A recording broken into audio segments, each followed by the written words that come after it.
రేపు మరి last year ఇదే రోజు మనం పోలింగ్ మొదలెట్టాం. మరి చాలా చోట్ల అర్ధరాత్రి దాటి 14వ తారీఖు దాకా వెళ్ళింది. ఆ గత ప్రభుత్వం ఎవరైతే ప్రజలు దారుణంగా తిరస్కరించారో మరి వాళ్ళు నా మీద రాజద్రోహం కేసు మే 14వ తారీఖు పెట్టి 2021లో మరి నన్ను తీసుకెళ్లి ఏం చేశారన్నది అందరికీ తెలుసు. సో అదే వాళ్ళ సాగుకు వచ్చింది.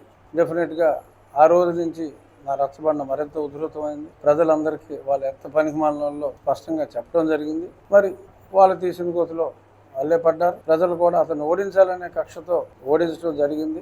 సో ఈ రోజు నుంచి రేపు తెల్లారి వరకు లాస్ట్ ఇయర్ జరిగిన దానికి మరి ప్రతీకార దినోత్సవం అనుకోండి. నా పుట్టినరోజు, నన్ను కొట్టిన తర్వాత ప్రజలందరూ కూడా ప్రతీకారం తీర్చుకున్న రోజు రేపు. సో ఆ ప్రతీకార దినోత్సవం రాధాకృష్ణ కన్వెన్షన్లో జరుపుకుంటున్నాం. సో అందరూ కూడా వీలైనంత ఎవరికి వీలైతే వాళ్ళు ఆ ప్రతీకార దినోత్సవంలో పాల్గొనాలని చెప్పి మీడియా ద్వారా కూడా తెలియజేస్తాం.